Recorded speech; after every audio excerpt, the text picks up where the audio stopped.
ದ್ವಿತೀಯ PUC ಅರ್ಥಶಾಸ್ತ್ರದಲ್ಲಿ ಇವತ್ತು ಭಾಗ 2ರ ಸಮಗ್ರ ಅರ್ಥಶಾಸ್ತ್ರ ವಿಷಯದಲ್ಲಿ ನಾವು ಅಧ್ಯಾಯ 2 ರಾಷ್ಟ್ರೀಯ ಆದಾಯ ಈ ವಿಚಾರವನ್ನು ಈ ದಿನ ವಿಶ್ಲೇಷಣೆಯನ್ನು ಮಾಡ್ತೀವಿ. ಇವತ್ತು ಈ ರಾಷ್ಟ್ರೀಯ ಆದಾಯದಲ್ಲಿ ಮುಖ್ಯವಾಗಿ ಇದು ಸಮಗ್ರ ಅರ್ಥಶಾಸ್ತ್ರದ ಒಂದು ಪರಿಕಲ್ಪನೆ. ಸಮಗ್ರ ಅರ್ಥಶಾಸ್ತ್ರದಲ್ಲಿ ಬರ್ತಕ್ಕಂತಹ ಒಂದು ಅತಿ ಮುಖ್ಯವಾಗಿರ್ತಕ್ಕಂತಹ ಒಂದು ಅಧ್ಯಾಯದ ವಿಭಾಗನೂ ಕೂಡ ಆಗಿದೆ. ನಾವು ಸಮಗ್ರ ಅರ್ಥಶಾಸ್ತ್ರದಲ್ಲಿ ರಾಷ್ಟ್ರದ ರಾಷ್ಟ್ರೀಯ ಆದಾಯವನ್ನು ವಿವರಿಸಿ ನೋಡ್ತಾ ಇರ್ತೀವಿ. ಸೂಕ್ಷ್ಮ ಅರ್ಥಶಾಸ್ತ್ರದಲ್ಲಿ ಒಬ್ಬ ವ್ಯಕ್ತಿಯ ಆದಾಯವನ್ನು ಪರಿಗಣಿಸಿದರೆ, ಸಮಗ್ರ ಅರ್ಥಶಾಸ್ತ್ರದಲ್ಲಿ ರಾಷ್ಟ್ರೀಯ ಆದಾಯವನ್ನು ನಾವು ಅಧ್ಯಯನವನ್ನು ಮಾಡ್ತೀವಿ. ಹಾಗಾಗಿ ರಾಷ್ಟ್ರೀಯ ಆದಾಯದ ಈ ಅಧ್ಯಾಯದಲ್ಲಿ ಮುಖ್ಯವಾಗಿ ರಾಷ್ಟ್ರೀಯ ಆದಾಯ ಅಂದರೆ ಏನು, ಹಾಗೆಯೇ ರಾಷ್ಟ್ರೀಯ ಆದಾಯದಲ್ಲಿ ಬರ್ತಕ್ಕಂತಹ ಪ್ರಮುಖ ಪರಿಕಲ್ಪನೆಗಳು, ಮೂಲ ಪರಿಕಲ್ಪನೆಗಳು, ರಾಷ್ಟ್ರೀಯ ಆದಾಯವನ್ನು ಅಂದಾಜು ಮಾಡುವ ವಿಧಾನಗಳು ಯಾವ್ಯಾವು, ಹಾಗೆಯೇ ಒಂದು ಸರಳ ಆರ್ಥಿಕತೆಯಲ್ಲಿ ರಾಷ್ಟ್ರೀಯ ಆದಾಯ ಅಂತಕ್ಕಂಥದ್ದು ಹೇಗೆ ಅದು ಪರಿಶೀಲನೆಯನ್ನು ಹೊಂದಿರುತ್ತದೆ, ಮತ್ತು ರಾಷ್ಟ್ರೀಯ ಆದಾಯವನ್ನು ಅಂದಾಜು ಮಾಡುವಂಥ ಸಂದರ್ಭದಲ್ಲಿ ಎದುರಾಗುವಂತಹ ಸಮಸ್ಯೆಗಳು ಮತ್ತು ರಾಷ್ಟ್ರೀಯ ಆದಾಯದ ಮಿತಿಗಳು, ಈ ಎಲ್ಲ ವಿಷಯಗಳನ್ನು ಸಹ ನಾವು ಈ ಅಧ್ಯಾಯದಲ್ಲಿ ವಿವರಿಸಿ ನೋಡ್ತಾ ಇರ್ತೇವೆ. ಹಾಗಾಗಿ ರಾಷ್ಟ್ರೀಯ ಆದಾಯ ಅಂತಕ್ಕಂಥದ್ದು ಸಮಗ್ರ ಅರ್ಥಶಾಸ್ತ್ರದ ವಿಭಾಗದಲ್ಲಿ ಬರ್ತಕ್ಕಂತಹ ಅಧ್ಯಾಯ 2ರ ಒಂದು ಪ್ರಮುಖ ವಿಶ್ಲೇಷಣೆ. ಈ ರಾಷ್ಟ್ರೀಯ ಆದಾಯ ಅಂದ್ರೆ ಏನು ಅನ್ನೋದನ್ನ ನಾವು ತಿಳ್ಕೊಂಡು, ರಾಷ್ಟ್ರೀಯ ಆದಾಯ ಅಂದ್ರೆ ಏನು, ಯಾವುದನ್ನ ನಾವು ರಾಷ್ಟ್ರೀಯ ಆದಾಯ ಅಂತ ಹೇಳಿ ಕರಿತೀವಿ ಅನ್ನೋದನ್ನ ನಾವು ನೋಡೋಣ. ಈ ರಾಷ್ಟ್ರೀಯ ಆದಾಯ ಅಂತಕ್ಕಂಥದ್ದು ಒಂದು ದೇಶದ ಜನರ ಆದಾಯ, ಒಂದು ದೇಶದ ಜನರ ಆದಾಯ. ರಾಷ್ಟ್ರೀಯ ಆದಾಯ ಅಂತಕ್ಕಂಥದ್ದು ಒಂದು ದೇಶದ ಜನರ ಆದಾಯ, ಒಂದು ದೇಶದ ಜನರ ಆದಾಯ. ರಾಷ್ಟ್ರೀಯ ಆದಾಯ ಅಂತಕ್ಕಂಥದ್ದು ಒಂದು ದೇಶದ ಜನರ ಆದಾಯ ಅಂತ ಹೇಳಿದ್ರೆ, ಇಲ್ಲಿ ಇಡೀ ದೇಶದ ಒಳಗಡೆನೆ ಜನರು ಗಳಿಸುವಂತಹ ಆದಾಯ, ಒಂದು ದೇಶದ ಒಳಗಡೆ ಇರ್ತಕ್ಕಂತಹ ಎಲ್ಲ ಜನರು ಗಳಿಸಿರುವಂತಹ ಒಟ್ಟು ಆದಾಯವನ್ನೇ ನಾವು ರಾಷ್ಟ್ರೀಯ ಆದಾಯದ ವಿಶ್ಲೇಷಣೆಯಲ್ಲಿ ಪರಿಗಣಿಸ್ತೀವಿ. ದೇಶದ ಒಳಗಡೆ, ಒಂದು ದೇಶದ ಒಳಗಡೆ ಇರ್ತಕ್ಕಂಥ ಎಲ್ಲ ಜನರ ಒಟ್ಟು ಆದಾಯವನ್ನೇ ರಾಷ್ಟ್ರೀಯ ಆದಾಯ ಅಂತೇಳಿ ಕರಿತೀವಿ. ಇದನ್ನ ಸಾಮಾನ್ಯವಾಗಿ ಒಂದು ವರ್ಷದ ಆದಾಯ ಅಂತ ಕರಿತೀವಿ. ಒಂದು ವರ್ಷದ ಆದಾಯ, ಒಂದು ವರ್ಷದ ಆದಾಯ ಅಂದ್ರೆ ಒಂದು ವರ್ಷದ ಅವಧಿಯಲ್ಲಿ ಗಳಿಸಿರುವಂತಹ ದೇಶದ ಜನರ ಆದಾಯ, ಒಂದು ವರ್ಷದ ಅವಧಿಯಲ್ಲಿ ಗಳಿಸಿರುವಂತಹ ದೇಶದ ಜನರ ಆದಾಯವನ್ನೇ ರಾಷ್ಟ್ರೀಯ ಆದಾಯ ಅಲ್ಲಿ ನಾವು ನೋಡ್ಬೋದು. ಈ ರಾಷ್ಟ್ರೀಯ ಆದಾಯದಿಂದ ನಾವು ಯಾಕೆ ಅಧ್ಯಯನ ಮಾಡಬೇಕು, ಈ ರಾಷ್ಟ್ರೀಯ ಆದಾಯವನ್ನ ನಾವು ತಿಳ್ಕೊಳ್ಳೋದ್ರಿಂದ ಏನು ಅನುಕೂಲತೆಗಳಾಗ್ತವೆ ಅಂತ ಹೇಳಿದ್ರೆ, ರಾಷ್ಟ್ರೀಯ ಆದಾಯವನ್ನ ಇದು ಒಂದು ಆರ್ಥಿಕ ಬೆಳವಣಿಗೆಯ ಸೂಚಕವಾಗಿದೆ. ಆರ್ಥಿಕ ಬೆಳವಣಿಗೆಯ ಸೂಚಕ, ಆರ್ಥಿಕ ಬೆಳವಣಿಗೆಯ ಸೂಚಕವಾಗಿದೆ. ರಾಷ್ಟ್ರೀಯ ಆದಾಯ ಅಂತಕ್ಕಂಥದ್ದು ಒಂದು ಆರ್ಥಿಕ ಬೆಳವಣಿಗೆ ಅಂತ ಹೇಳಿದ್ರೆ, ಒಂದು ದೇಶದ ಅಭಿವೃದ್ಧಿ ಆಗ್ತಾ ಇದೆಯೋ ಅಥವಾ ಅದು ಹಿಂದುಳಿದಿದೆಯೋ ಅನ್ನೋದನ್ನ ತಿಳ್ಕೊಬೇಕು ಅಂತ ಹೇಳಿದ್ರೆ ನಾವು ರಾಷ್ಟ್ರೀಯ ಆದಾಯವನ್ನ ಅಧ್ಯಯನ ಮಾಡಬೇಕು. ಆ ರಾಷ್ಟ್ರದ ರಾಷ್ಟ್ರೀಯ ಆದಾಯ ಹೆಚ್ಚಾಗಿದೆಯೋ ಕಡಿಮೆಯಾಗಿದೆಯೋ ಅನ್ನೋದನ್ನು ತಿಳ್ಕೊಳ್ಳೋದ್ರ ಮೂಲಕ ಆ ದೇಶದ ಆರ್ಥಿಕ ಬೆಳವಣಿಗೆಯನ್ನ ನಾವು ಮಾಪನ ಮಾಡಬಹುದು. ಹಾಗಾಗಿ ಇಲ್ಲಿ ಯಾವ ದೇಶದಲ್ಲಿ ರಾಷ್ಟ್ರೀಯ ಆದಾಯ ಹೆಚ್ಚಾಗಿರುತ್ತದೆಯೋ ಆ ದೇಶ ಆರ್ಥಿಕವಾಗಿ ಬೆಳವಣಿಗೆಯನ್ನ ಹೊಂದಿರುತ್ತದೆ ಅಥವಾ ಆರ್ಥಿಕವಾಗಿ ಅಭಿವೃದ್ಧಿಯನ್ನ ಸಾಧಿಸಿರುತ್ತದೆ. ಹಾಗೆಯೇ ಒಂದು ವೇಳೆ ರಾಷ್ಟ್ರೀಯ ಆದಾಯ ಕಡಿಮೆ ಇದ್ರೆ, ಯಾವ ದೇಶದಲ್ಲಿ ರಾಷ್ಟ್ರೀಯ ಆದಾಯ ಕಡಿಮೆ ಆಗಿರುತ್ತದೆಯೋ ಆ ದೇಶದಲ್ಲಿ ಆರ್ಥಿಕವಾಗಿ ಹಿಂದುಳಿದಿರುತ್ತದೆ. ಹಾಗಾಗಿ ಒಂದು ದೇಶ ಆರ್ಥಿಕವಾಗಿ ಮುಂದುವರಿದೆಯೋ ಅಥವಾ ಆರ್ಥಿಕವಾಗಿ ಹಿಂದುಳಿದಿದೆಯೋ ಅನ್ನೋದನ್ನ ತಿಳ್ಕೊಬೇಕು ಅಂತ ಹೇಳಿದ್ರೆ ನಾವು ಏನು ಅಧ್ಯಯನ ಮಾಡಬೇಕಾಗುತ್ತೆ? ರಾಷ್ಟ್ರೀಯ ಆದಾಯದ ಕುರಿತು ಅಧ್ಯಯನ ಮಾಡಬೇಕು. ಆ ದೇಶದ ಜನರ ಆದಾಯ, ಒಂದು ದೇಶದ ಜನರ ಆದಾಯ, ಒಂದು ದೇಶದ ಜನರ ಆದಾಯ ಹೆಚ್ಚಾಗಿದ್ರೆ ರಾಷ್ಟ್ರೀಯ ಆದಾಯನೂ ಹೆಚ್ಚಾಗಿರುತ್ತೆ. ರಾಷ್ಟ್ರೀಯ ಆದಾಯ ಹೆಚ್ಚಾಗಿದ್ರೆ ಆ ದೇಶದ ಆರ್ಥಿಕ ಬೆಳವಣಿಗೆನೂ ಸಹ ಏನಾಗಿರುತ್ತೆ? ಅಧಿಕವಾಗಿರುತ್ತದೆ. ಹಾಗೇನೆ ಒಂದು ದೇಶದ ಜನರ ಆದಾಯ ಕಡಿಮೆ ಆಯಿತು ಅಂತ ಹೇಳಿದ್ರೆ ರಾಷ್ಟ್ರೀಯ ಆದಾಯ ಕಡಿಮೆ ಆಗುತ್ತದೆ. ರಾಷ್ಟ್ರೀಯ ಆದಾಯ ಕಡಿಮೆ ಆಯಿತು ಅಂತ ಹೇಳಿದ್ರೆ ಆ ದೇಶ ಆರ್ಥಿಕವಾಗಿ ಹಿಂದುಳಿದಿರ್ತದೆ ಅಥವಾ ಬೆಳವಣಿಗೆಯಿಂದ ಹಿಂದೆ ಇರುತ್ತದೆ. ಹೀಗೆ ರಾಷ್ಟ್ರೀಯ ಆದಾಯ ಅಂತಕ್ಕಂಥದ್ದು ಆರ್ಥಿಕ ಬೆಳವಣಿಗೆಯ ಸೂಚಕವಾಗಿದೆ.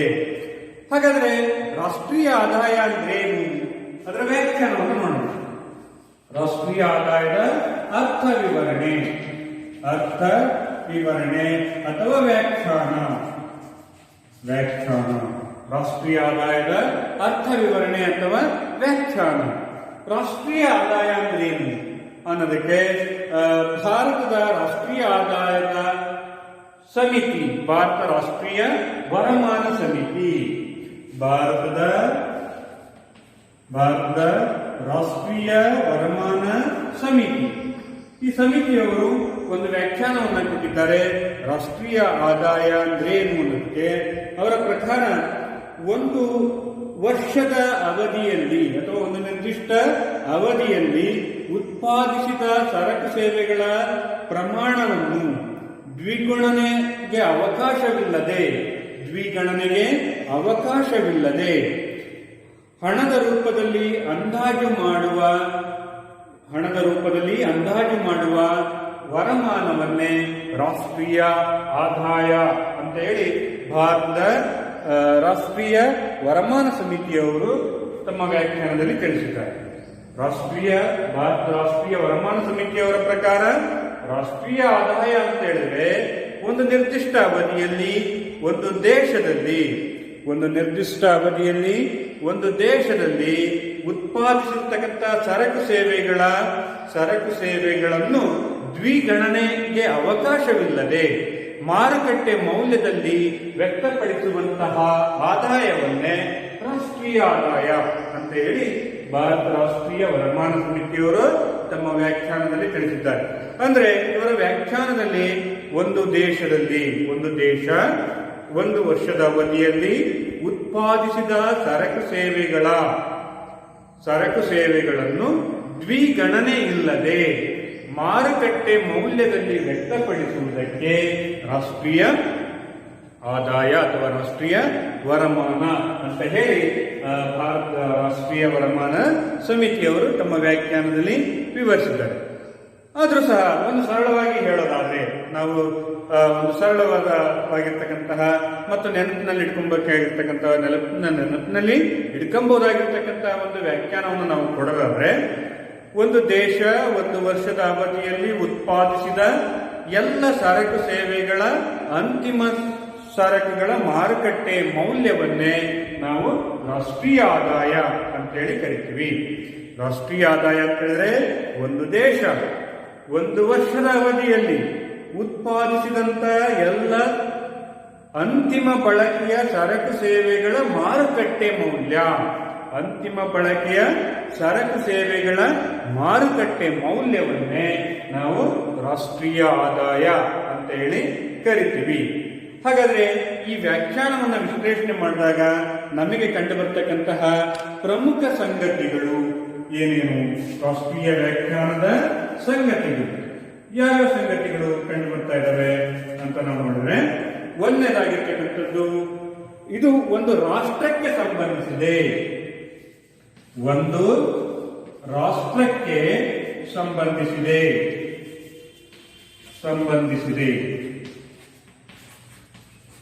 ರಾಷ್ಟ್ರೀಯ ಆದಾಯ ಅಂತಕ್ಕಂಥದ್ದು ಒಂದು ರಾಷ್ಟ್ರಕ್ಕೆ ಸಂಬಂಧಿಸಿದಂತ ಆದಾಯ. ಯಾವುದಾದ್ರೂ ಒಂದು ರಾಷ್ಟ್ರದ ಆದಾಯ ಅಂತ ಹೇಳಿದ್ರೆ ಆ ರಾಷ್ಟ್ರದಲ್ಲಿ ಉತ್ಪಾದನೆಯಾಗಿರ್ತಕ್ಕಂಥ ಸರಕು ಸೇವೆಗಳ ಪ್ರಮಾಣ. ಅಂದ್ರೆ ಆ ರಾಷ್ಟ್ರಕ್ಕೆ ಮಾತ್ರ ಅದು ಸಂಬಂಧಿಸಿದೆ ಅಂತಕ್ಕಂಥ ಅರ್ಥ. ಉದಾಹರಣೆಗೆ ಭಾರತದ ರಾಷ್ಟ್ರೀಯ ಆದಾಯ ಅಂತ ಹೇಳಿದ್ರೆ ಭಾರತೀಯ ಜನರ, ಭಾರತ ದೇಶದ ಜನರ ಆದಾಯ, ಭಾರತ ದೇಶದ ಜನರ ಆದಾಯ. ಭಾರತದ ರಾಷ್ಟ್ರೀಯ ಆದಾಯವನ್ನ ನಾವು ಬೇರೊಂದು ದೇಶದ ರಾಷ್ಟ್ರೀಯ ಆದಾಯ ಅಂತ ಹೇಳೋದಕ್ಕೆ ಬರೋದಿಲ್ಲ. ಉದಾಹರಣೆಗೆ ಯಾವುದು ಜಪಾನ್ ದೇಶದ್ದು ಅಥವಾ ಚೀನಾ ದೇಶದ ರಾಷ್ಟ್ರೀಯ ಆದಾಯ ಅಂತ ಹೇಳಕ್ ಬರೋದಿಲ್ಲ. ನಾವು ಚೀನಾ ದೇಶದ ರಾಷ್ಟ್ರೀಯ ಆದಾಯವನ್ನ ಅದನ್ನ ಭಾರತದ ರಾಷ್ಟ್ರೀಯ ಆದಾಯ ಅಂತ ಹೇಳಕ್ ಬರೋದಿಲ್ಲ. ಭಾರತದ ರಾಷ್ಟ್ರೀಯ ಆದಾಯ ಅಂತ ಹೇಳಿದ್ರೆ ಭಾರತೀಯ ಜನರ ಆದಾಯ. ಹಾಗಾಗಿ ಇದು ಒಂದು ರಾಷ್ಟ್ರಕ್ಕೆ ಸಂಬಂಧಿಸಿದಂತಹ ಆದಾಯವಾಗಿದೆ. ಇಲ್ಲಿ ಯಾವುದೋ ಒಬ್ಬ ವ್ಯಕ್ತಿಯ ಆದಾಯ ಅಲ್ಲ. ಇದು ರಾಷ್ಟ್ರೀಯ ಆದಾಯ ಅಂತ ಹೇಳಿದ್ರೆ ಯಾವುದೋ ಒಬ್ಬ ವ್ಯಕ್ತಿಯ, ಒಂದು ಗುಂಪಿನ ಅಥವಾ ಯಾವುದಾದ್ರೂ ಒಂದು ಸಮೂಹದ ರಾಷ್ಟ್ರೀಯ ಆದಾಯ ಅಲ್ಲ. ಇದು ರಾಷ್ಟ್ರಕ್ಕೆ ಸಂಬಂಧಿಸಿದಂತಹ ಆದಾಯ. ಹಾಗೇನೆ ಇದು ಒಂದು ವರ್ಷದ ಅವಧಿ, ಇದು ಒಂದು ವರ್ಷದ ಅವಧಿಗೆ ಸಂಬಂಧಿಸಿದ್ದು. ಒಂದು ವರ್ಷದ ಅವಧಿಗೆ ಸಂಬಂಧಿಸಿದೆ. ರಾಷ್ಟ್ರೀಯ ಆದಾಯವನ್ನು ಸಾಮಾನ್ಯವಾಗಿ ಒಂದು ವರ್ಷಕ್ಕೆ ಒಮ್ಮೆ ನಾವು ಮಾಪನ ಮಾಡ್ತೀವಿ. ವರ್ಷಕ್ಕೆ ಒಮ್ಮೆ ಒಂದು ವರ್ಷದ ಅವಧಿಯಲ್ಲಿ ಎಷ್ಟು ಪ್ರಮಾಣದಲ್ಲಿ ಸರಕು ಸೇವೆಗಳು ಉತ್ಪಾದನೆಯಾಗುವ, ಅವುಗಳ ಮಾರುಕಟ್ಟೆ ಮೌಲ್ಯವೆಷ್ಟು ಅನ್ನೋದನ್ನ ನಾವು ಪರಿಗಣನೆ ತಗೊಳ್ತೀವಿ. ಒಂದು ವರ್ಷ ಅಂತ ಹೇಳಿದ್ರೆ ಉದಾಹರಣೆಗೆ 2019 ಏಪ್ರಿಲ್ನಿಂದ 2020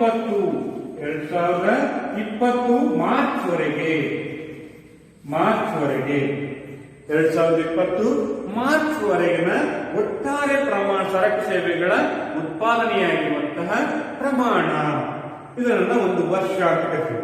2019 ಏಪ್ರಿಲ್ 1ನೇ ತಾರೀಕಿನಿಂದ 2020 ಮಾರ್ಚ್ 30ನೇ ತಾರೀಕಿನವರೆಗೆ ಒಂದು ವರ್ಷ ಆಗುತ್ತೆ. ಹೀಗೆ ನಾವು ಪ್ರತಿ ವರ್ಷದಲ್ಲಿ ಉತ್ಪಾದನೆಯಾಗಿರುವಂತಹ ಸರಕು ಸೇವೆಗಳ ಮಾರುಕಟ್ಟೆ ಮೌಲ್ಯವನ್ನ ಪರಿಗಣಿಸ್ತೀವಿ. ಸರಕು ಸೇವೆಗಳ ಮಾರುಕಟ್ಟೆ ಮೌಲ್ಯಗಳನ್ನ ಪರಿಗಣಿಸ್ತೀವಿ. ಈ ಹಿಂದೆ ಉತ್ಪಾದನೆಯಾಗಿರ್ತಂಗ ಅಂದ್ರೆ 2018ನೇ ವರ್ಷದಲ್ಲಿ ಉತ್ಪಾದನೆಯಾಗಿರ್ತಕ್ಕಂಥ ಸರಕು ಸೇವೆಗಳನ್ನ ಪ್ರಸಕ್ತ ವರ್ಷದಲ್ಲಿ ಅಂದಾಜು ಮಾಡೋದಿಲ್ಲ. 2018 ಅಥವಾ 2017ರಲ್ಲಿ ಉತ್ಪಾದನೆ ಆಗಿರ್ತದೆ.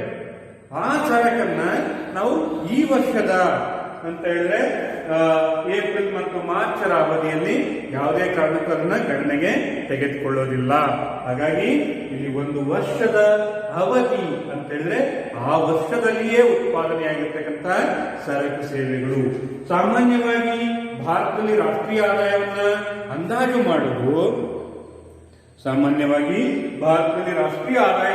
ಮಾಡೋದು ಯಾವುದು? ಏಪ್ರಿಲ್ನಿಂದ ಮಾರ್ಚ್ ವರೆಗಿನ ಅವಧಿ. ಭಾರತದ ಹಣಕಾಸು ವರ್ಷ ಅಂತ ಕರಿತೀವಿ. ಭಾರತ ಹಣಕಾಸು ವರ್ಷ ಯಾವುದು? ಏಪ್ರಿಲ್ 1ರಿಂದ ಮಾರ್ಚ್ 31ರ ಅವಧಿ. ಮಾರ್ಚ್ 31ನ್ನ ನಾವು ಹಣಕಾಸು ವರ್ಷ, ಭಾರತದ ಹಣಕಾಸು ವರ್ಷ ಅಂತೇಳಿ ಕರಿತೀವಿ. ಹಾಗಾಗಿ ಇಲ್ಲಿ ಭಾರತದಲ್ಲಿ ಒಂದು ವರ್ಷ ಅಂತ ಹೇಳಿದ್ರೆ ಯಾವುದು? ಏಪ್ರಿಲ್ 1ರಿಂದ ಮಾರ್ಚ್ 31ರ ಅವಧಿ. ಇದು ಒಂದು ವರ್ಷದ ಅವಧಿ ಅಂತೇಳಿ ಕರಿತೀವಿ. ಹಾಗೇನೆ ಮೂರನೇದಾಗಿರ್ತಕ್ಕಂಥದ್ದು ಇಲ್ಲಿ ಅಂತಿಮ ಬಳಕೆಯ ಸರಕು ಸೇವೆಗಳನ್ನು ಪರಿಗಣಿಸಲಾಗುತ್ತದೆ. ಅಂತಿಮ ಬಳಕೆಯ ಸರಕು ಸೇವೆಗಳ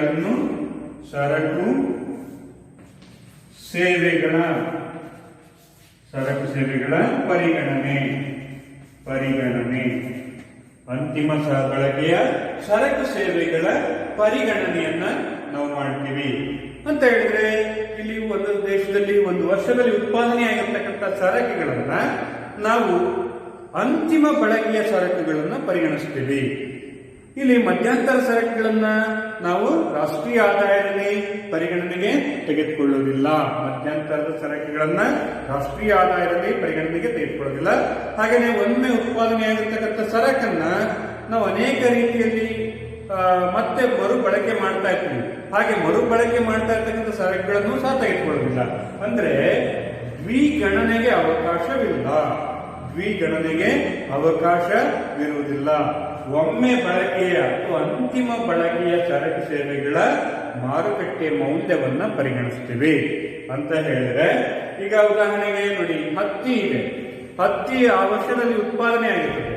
ಅದೇ ಹತ್ತಿಯಿಂದ ನಾವೇನ್ ಮಾಡ್ತೀವಿ, ನೂಲು ತೆಗಿತೀವಿ, ನೂಲಿನಿಂದ ಬಟ್ಟೆ ತೆಗಿತೀವಿ. ಹೀಗೆ ನಾವು ಏನ್ ಮಾಡ್ತಾ ಇರ್ತೀವಿ, ಆ ಹತ್ತಿ ಅಂತಕ್ಕಂಥದ್ದು ಒಂದು ಉತ್ಪಾದನೆಯಲ್ಲಿ ಕಚ್ಚಾ ವಸ್ತುವಾಗಿ, ಮತ್ತೊಂದು ಕಡೆ ಸಿದ್ಧ ವಸ್ತು ಆಗುತ್ತೆ. ಮತ್ತೆ ಅದೇ ಸಿದ್ಧ ವಸ್ತು ಮತ್ತೊಂದು ಸರಕಿನ ಉತ್ಪಾದನೆಯಲ್ಲಿ ಮತ್ತೆ ಬಳಕೆ ಆಗ್ತದೆ. ಹೀಗೆ ಹತ್ತಿಯ ಮಾರುಕಟ್ಟೆ ಮೌಲ್ಯವನ್ನು ಪರಿಗಣಿಸುವುದಿಲ್ಲ. ಕೊನೆಯದಾಗಿ ಬಳಸುವಂತಹ ಸರಕು, ನೂಲಾಗಿದ್ರೆ ನೂಲನ್ನು ತಗೊಳ್ತೀವಿ, ಅಥವಾ ಬಟ್ಟೆ ಆಗಿದ್ರೆ ಬಟ್ಟೆಯ ಮಾರುಕಟ್ಟೆ ಮೌಲ್ಯವನ್ನು ಪರಿಗಣಿಸ್ತೀವಿ. ಹೀಗಾಗಿ ಅಂತಿಮ ಬಳಕೆಯ ಸರಕುಗಳನ್ನ ನಾವು ಪರಿಗಣನೆಗೆ ತೆಗೆದುಕೊಳ್ತೀವಿ. ಇನ್ನು ನಾಲ್ಕನೇದಾಗಿರ್ತಕ್ಕಂಥದ್ದು ಮಾರುಕಟ್ಟೆ ಮೌಲ್ಯದಲ್ಲಿ ವ್ಯಕ್ತಪಡಿಸ್ತೀವಿ.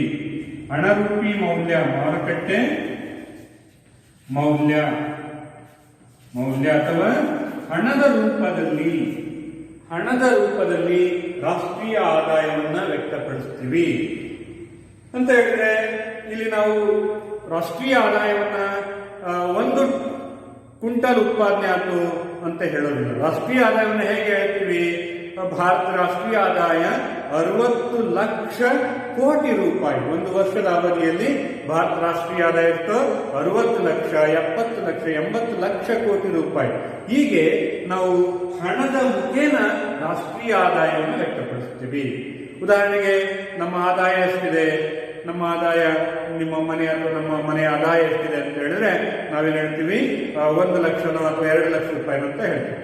ನಮ್ಮನೆಯಲ್ಲಿ 1000 ತೆಂಗಿನಕಾಯಿ ಉತ್ಪಾದನೆ ಮಾಡಿದೀವಿ ಅಂತ ಹೇಳಿ ತೆಂಗಿನಕಾಯಿ ರೂಪದಲ್ಲಿ ಹೇಳೋದಿಲ್ಲ, ರಾಗಿಯ ಮುಖಾಂತರ ಹೇಳೋದಿಲ್ಲ.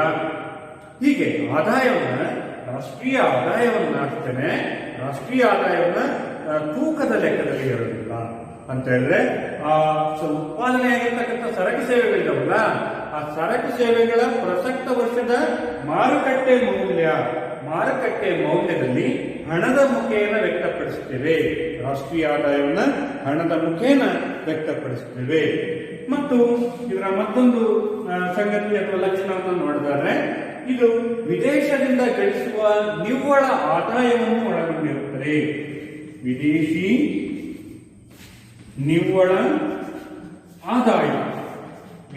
ನಿವ್ವಳ ಆದಾಯವನ್ನು ಸಹ ರಾಷ್ಟ್ರೀಯ ಆದಾಯ ಅಂತಕ್ಕಂಥದ್ದು ಒಳಗೊಂಡಿರುತ್ತದೆ.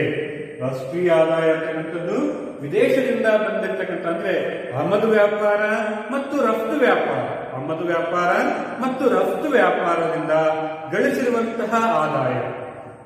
ಆಮದು ವ್ಯಾಪಾರದಲ್ಲಿ ನಾವು ಒಟ್ಟು ರಫ್ತು ವ್ಯಾಪಾರದಲ್ಲಿ ಆಮದು ವ್ಯಾಪಾರವನ್ನ ಕಳೆದ್ರೆ ನಮಗೇನ್ ಬರುತ್ತೆ, ವಿದೇಶಿ ನಿವ್ವಳ ಆದಾಯ ಬರುತ್ತದೆ.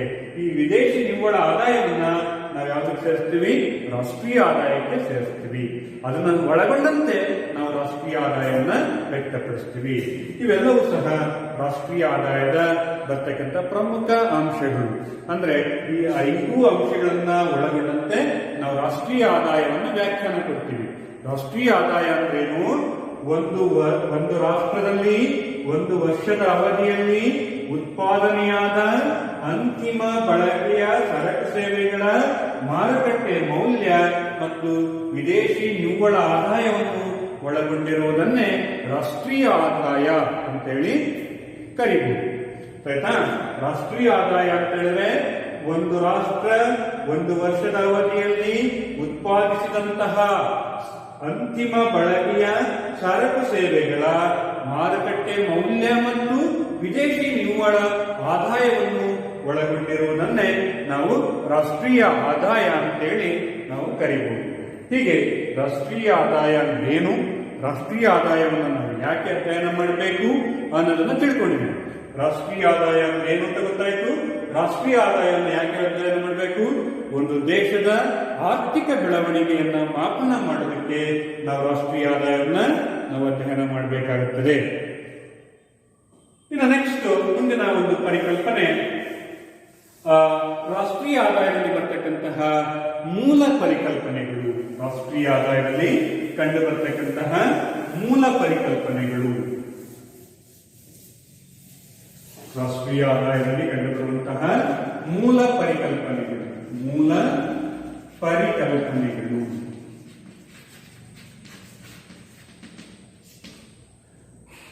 Basic concepts of national income. Basic concepts of national income. ರಾಷ್ಟ್ರೀಯ ಆದಾಯದಲ್ಲಿ ನಾವು ಹೆಚ್ಚಾಗಿ ಅನೇಕ ವಿವಿಧ ಪರಿಭಾವನೆಗಳನ್ನ ವ್ಯಕ್ತಪಡಿಸ್ತಾ ಇರ್ತೀವಿ. ಅದರಲ್ಲಿ ಮುಖ್ಯವಾಗಿ ನಿಮಗೆ ಬರ್ತಕ್ಕಂಥವು ಅಂತಿಮ ಸರಕು ಅಂದ್ರೇನು, ಬಂಡವಾಳ ಸರಕುಗಳು, ಬಾಳಿಕೆ ಬರುವ ಸರಕುಗಳು, ಅನುಭೋಗಿ ಸರಕುಗಳು, ಮಧ್ಯಂತರ ಸರಕುಗಳು, ನಿವ್ವಳ ಹೂಡಿಕೆ, ಹಾಗೆಯೇ ದಾಸ್ತಾನು, ಹರಿವು, ಹಾಗೆಯೇ ತಪಾಶೀಲ ಪಟ್ಟಿಗಳು, ಇವೆಲ್ಲವನ್ನೂ ಸಹ ನಾವು ರಾಷ್ಟ್ರೀಯ ಆದಾಯದಲ್ಲಿ ಬಳಸ್ತಕ್ಕಂಥ ಪ್ರಮುಖ ಪರಿಕಲ್ಪನೆ. ರಾಷ್ಟ್ರೀಯ ಆದಾಯದ ನಾವು ಅಧ್ಯಯನ ಮಾಡಬೇಕು ಅಂತ ಹೇಳಿದ್ರೆ ಈ ಒಂದು ಪರಿಕಲ್ಪನೆಗಳನ್ನು ತಿಳ್ಕೊಬೇಕಾಗುತ್ತೆ. ಅದರಲ್ಲಿ ಪ್ರಮುಖವಾಗಿ ನಿಮಗೆ 8 ಪರಿಕಲ್ಪನೆಗಳನ್ನ ಇಟ್ಟಿದ್ದಾರೆ. 8 ಪರಿಕಲ್ಪನೆಗಳನ್ನ ನಾವು ತಿಳ್ಕೊಬೇಕಾಗುತ್ತದೆ. ಒಂದನೇದಾಗಿರ್ತಕ್ಕಂಥದ್ದು ಅಂತಿಮ ಸರಕುಗಳು, ಎರಡನೇದು ಮಧ್ಯಂತರ ಸರಕುಗಳು, ಮೂರನೇದಾಗಿರ್ತಕ್ಕಂಥದ್ದು ದಾಸ್ತಾನು, 4 ಹರಿವು, ಹಾಗೆಯೇ 5ನೇದಾಗಿರ್ತಕ್ಕಂಥದ್ದು ಬಂಡವಾಳ ಸರಕುಗಳು, ಹಾಗೆಯೇ ತಪಾಶೀಲ ಪಟ್ಟಿ, ಹಾಗೆಯೇ ವರ್ಗಾವಣೆ ಸಂದಾಯಗಳು. ಈ ಒಂದು ಶಬ್ದಗಳ ಅರ್ಥಗಳನ್ನು ನಾವು ತಿಳ್ಕೊಬೇಕು. ಈ ಒಂದು ಪದಗಳ ಅರ್ಥವನ್ನು ತಿಳ್ಕೊಂಡ್ರೆ ನಾವು ರಾಷ್ಟ್ರೀಯ ಆದಾಯವನ್ನ ಸುಲಭವಾಗಿ ಅಧ್ಯಯನ ಮಾಡಬಹುದು. ದಾಸ್ತಾನು ಅಂತೇಳಿ ನಮಗೆ ಒಂದು ರಾಷ್ಟ್ರೀಯ ಆದಾಯವನ್ನು ಅಧ್ಯಯನ ಮಾಡಬೇಕಾದ್ರೆ ಒಂದು ಶಬ್ದ ಬರುತ್ತೆ. ಅಲ್ಲಿ ದಾಸ್ತಾನು ಅಂತಕ್ಕಂಥ ಪದವನ್ನು ಬಳಸಿ ಮಾತ್ರ ಬಳಸಿರ್ತಾರೆ. ಹಾಗಂದ್ರೆ ಏನು ಅಂತ ನಾವು ತಿಳ್ಕೊಂಡಿರ್ಬೇಕು. ಹಾಗಾಗಿ ಅದನ್ನ ನಾವು ತಿಳ್ಕೊಬೇಕು ಅಂತ ಹೇಳಿದ್ರೆ ಈ ಮೂಲ ಪರಿಕಲ್ಪನೆಗಳನ್ನ ನಾವು ಚೆನ್ನಾಗಿ ತಿಳ್ಕೊಂಡಿರ್ಬೇಕು. ಅದರಲ್ಲಿ ಮೊದಲನೇದಾಗಿರ್ತಕ್ಕಂಥದ್ದು ಅಂತಿಮ ಸರಕುಗಳು. ಅಂತಿಮ ಸರಕುಗಳು. ಅಂತಿಮ ಸರಕುಗಳು. ಅಂತಿಮ ಸರಕುಗಳು ಅಥವಾ ಫೈನಲ್ ಗೂಡ್ಸ್ ಅಂತ ಕರಿತೀವಿ. ಫೈನಲ್ ಗೂಡ್ಸ್ ಅಂತ. Final goods. ಅಂತಿಮ ಸರಕುಗಳು. ಅಂತಿಮ ಸರಕುಗಳು ಅಂತ ಹೇಳಿದ್ರೆ ಅಂತಿಮ ಬಳಕೆಗೆ ಸಿದ್ಧವಾಗಿರುವಂತಹ ಸರಕುಗಳು. ಅಂತಿಮ ಬಳಕೆಗೆ ಸಿದ್ಧವಾಗಿರುವಂತಹ ಸರಕುಗಳನ್ನ ಅಂತಿಮ ಸರಕುಗಳು ಅಂತೇಳಿ ಕರಿತೀವಿ. ಅಂದ್ರೆ ಅಂತಿಮ ಬಳಕೆಗೆ, ಅಂತಿಮ ಅನುಭೋಗಕ್ಕೆ ಬಳಸಲು ಸಿದ್ಧವಾಗಿರುವಂತಹ ಸರಕುಗಳನ್ನ ಅಂತಿಮ ಸರಕುಗಳು. ಅಂತಿಮ ಬಳಕೆಗೆ, ಅಂತಿಮ ಬಳಕೆಗೆ ಸಿದ್ಧವಾಗಿರುವ ವಸ್ತುಗಳು, ಇವುಗಳನ್ನ ಅಂತಿಮ ಬಳಕೆಯ ಸರಕುಗಳು ಅಂತೇಳಿ ಕರಿತೀವಿ. ಅಂದ್ರೆ ಉತ್ಪಾದನೆಯ ಇತರೆ ಹಂತಗಳಿಗೆ, ಉತ್ಪಾದನೆಯ ಇತರೆ ಹಂತಗಳ ಮೂಲಕ ಹಾದು ಹೋಗದೆ, ಉತ್ಪಾದನೆಯ ಇತರೆ ಹಂತಗಳ ಮೂಲಕ ಹಾದು ಹೋಗದೆ ಇರುವ ಸರಕುಗಳು. ಉತ್ಪಾದನೆಯ ಇತರೆ ಹಂತಗಳಿಗೆ, ಉತ್ಪಾದನೆಯ ಇತರೆ ಹಂತಗಳಿಗೆ ಹಾದು ಹೋಗದಿರುವ ಸರಕುಗಳು. ಹಾದು ಹೋಗದಿರುವ ಸರಕುಗಳನ್ನ ನಾವೇನಂತ ಕರಿತೀವಿ? ಅಂತಿಮ ಬಳಕೆಯ ಸರಕುಗಳು.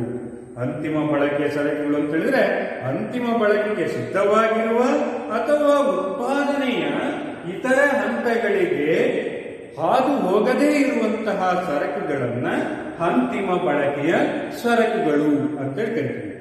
ಅಂದ್ರೆ ಇವುಗಳನ್ನ ನಾವು ಒಂದು ಸಾರಿ ಸರಕನ್ನ ಕೊಂಡ್ಕೊಂಡ್ಬಿಟ್ಟಿವಿ ಅಂತ ಹೇಳಿದ್ರೆ ಅದನ್ನು ನೇರವಾಗಿ ಅನುಭವಿಸಬಹುದಾಗಿರ್ತಕ್ಕಂಥ ಸರಕುಗಳು, ಅನುಭೋಗಕ್ಕೆ ಸಿದ್ಧವಾಗಿರ್ತಕ್ಕಂಥ ಸರಕುಗಳನ್ನ ಅಂತಿಮ ಬಳಕೆಯ ಸರಕುಗಳು.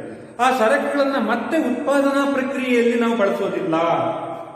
ಯಾವ ಸರಕುಗಳು ಮತ್ತೆ ಉತ್ಪಾದನಾ ಪ್ರಕ್ರಿಯೆಯಲ್ಲಿ ಬಳಸಲು ಸಾಧ್ಯವಿಲ್ಲವೋ ಅಂತಹ ಸರಕುಗಳನ್ನ ಎಂತ ಕರಿತೀವಿ? ಅಂತಿಮ ಬಳಕೆಯ ಸರಕುಗಳು ಅಂತೇಳಿ ಕರಿತೀವಿ. ಇದಕ್ಕೆ ಉದಾಹರಣೆ ನೋಡೋದಾದ್ರೆ, ಉದಾಹರಣೆ ಆಹಾರ, ಹಾಗೆಯೇ ಬಟ್ಟೆ ಅಥವಾ ಪೆನ್ನು, ಚಪ್ಪಲಿ, ಸೈಕಲ್ಗಳು, ಪೆನ್ನು, ಚಪ್ಪಲಿ, ಸೈಕಲ್ಗಳು, ಹೀಗೆ ಇವುಗಳನ್ನ ನಾವು ಒಮ್ಮೆ ಬಳಸ್ಕೊಂಡಿವಿ, ಒಮ್ಮೆ ತಗೊಂಡಿವಿ ಅಂತ ಹೇಳಿದ್ರೆ ನಾವು ನೇರವಾಗಿ ಬಳಕೆ ಆಗ್ತದೆ.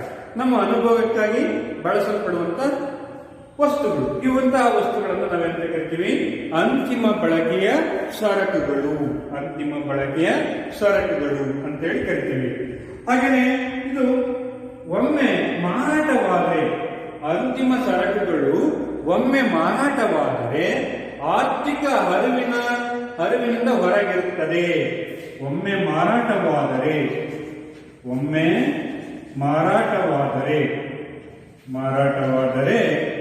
ಆರ್ಥಿಕ ಹರಿವಿನಿಂದ ಹೊರಗುಳಿಯುತ್ತದೆ. ಆರ್ಥಿಕ ಹರಿವಿನಿಂದ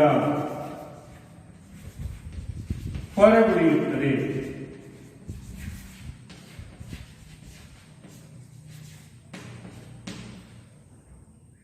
ಒಮ್ಮೆ ನಾವು ಅಂತಿಮ ಸರಕುಗಳು ಏನಾದರೂ ಒಂದು ಸಾರಿ ಮಾರಾಟ ಆಯಿತು ಅಂತ ಹೇಳಿದ್ರೆ ಅದು ಮತ್ತೆ ಆರ್ಥಿಕ ಅರಿವಿಗೆ ಅಂತ ಹೇಳಿದ್ರೆ ಮತ್ತೆ ಅದು ಮಾರಾಟ ಆಗೋದಿಲ್ಲ, ಮತ್ತೆ ಅದು ಮಾರುಕಟ್ಟೆಗೆ ಆ ಸರಕು ಬರುವುದಿಲ್ಲ ಅಂತ ಅರ್ಥ. ಆರ್ಥಿಕ ಅರಿವಿನಿಂದ ಹೊರಗುಳಿಯುತ್ತದೆ. ಆರ್ಥಿಕ ಅರಿವಿನಿಂದ ಹೊರಗುಳಿಯುತ್ತದೆ ಅಂತ ಹೇಳಿದ್ರೆ ಒಮ್ಮೆ ಮಾರಾಟವಾದಂತಹ ಸರಕು ಮತ್ತೆ ಆ ಸರಕು ಮಾರುಕಟ್ಟೆಗೆ ಬರಲಿಲ್ಲ ಅಂತ ಹೇಳಿದ್ರೆ ಅಂತಹ ಸರಕನ್ನ ಅಂತಿಮ ಬಳಕೆಯ ಸರಕು ಅಂತೇಳಿ ಕರಿತೀವಿ. ಈ ಅಂತಿಮ ಸರಕು ಅಂತಕ್ಕಂಥದ್ದು ಅಂತಿಮ ಖರೀದಿದಾರನ ಪ್ರಕ್ರಿಯೆಯಿಂದ ರೂಪಾಂತರಗೊಳ್ಳಬಹುದು. ಅಂದ್ರೆ ಅಂತಿಮ ಬಳಕೆಯ ಸರಕು ಒಮ್ಮೆ ನಾವು ಮಾರಾಟ ಆಯಿತು ಅಂತ ಹೇಳಿದ್ರೆ ಅದು ಮತ್ತೆ ಬೇರೆಯವರಿಗೆ ಮಾರಾಟ ಮಾಡಕ್ ಬರೋದಿಲ್ಲ ಆ ಸರಕನ್ನು. ಉದಾಹರಣೆಗೆ 1 kg ಅಕ್ಕಿ ತಗೊಂಡ್ಬಂದ್ರೆ ಆ ಅಕ್ಕಿಯನ್ನ ನೀವು ಏನ್ ಮಾಡ್ಬೋದು? ಅನ್ನವಾಗಿ ಪರಿವರ್ತನೆ ಮಾಡಬಹುದು. ಅದು ರೂಪಾಂತರಗೊಳ್ಬಹುದು, ಖರೀದಿದಾರನಿಂದ ರೂಪಾಂತರಗೊಳ್ಬಹುದು. ಆದ್ರೆ ಅದನ್ನ ಮತ್ತೆ ಮಾರುಕಟ್ಟೆಗೆ ಹೋಗಿ ಮಾರಾಟ ಮಾಡೋದಕ್ಕೆ ಬರೋದಿಲ್ಲ. ಅಂತಹ ಸರಕುಗಳನ್ನು ನಾವೆಂತ ಕರಿತೀವಿ? ಅಂತಿಮ ಸರಕುಗಳು ಅಂತೇಳಿ ಕರಿತೀವಿ. ಅಂದ್ರೆ ಈ ಅಂತಿಮ ಸರಕುಗಳನ್ನ ಖರೀದಿದಾರ ರೂಪಾಂತರಗೊಳಿಸಬಹುದು.